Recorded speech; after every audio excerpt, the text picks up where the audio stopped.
Le Krav Maga, voleur de technique, le Krav Maga est-il un mélange de tout ce qui se fait de mieux dans les différents arts martiaux? Je vais répondre à toutes ces questions dans cette vidéo.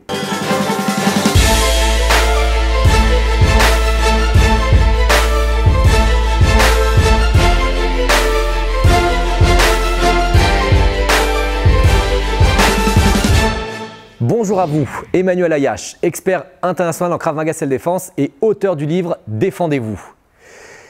Le Krav Maga a-t-il volé des techniques aux autres arts martiaux? Je vais répondre à cette question, mais avant cela, je vous invite à télécharger votre cadeau gratuit situé sous cette vidéo et bien évidemment à vous abonner à la chaîne KMG France de YouTube.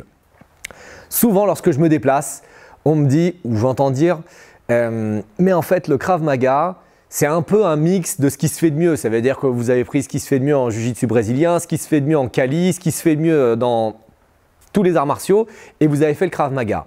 Eh bien, laissez-moi vous dire que pas du tout. Le Krav Maga est un système original en soi.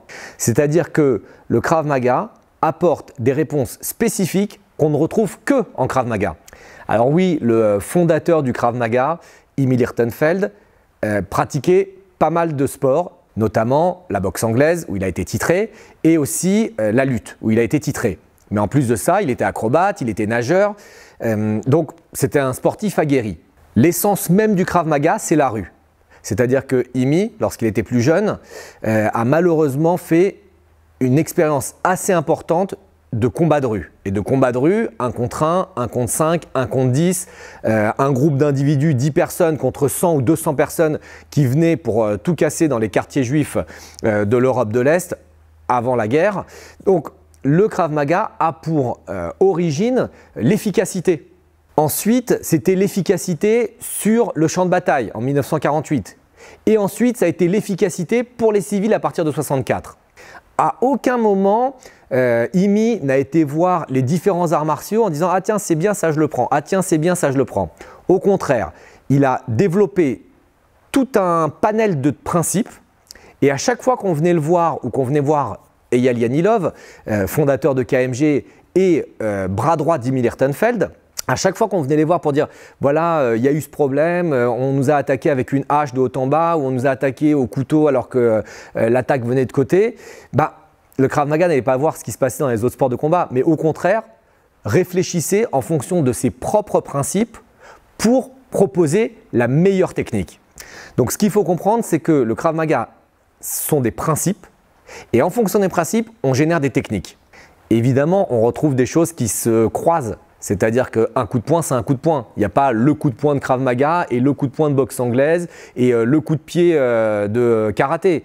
Un coup de poing, c'est un coup de poing. Un coup de pied, c'est un coup de pied. Évidemment, il y a des modifications puisque notre façon de faire, c'est la rue.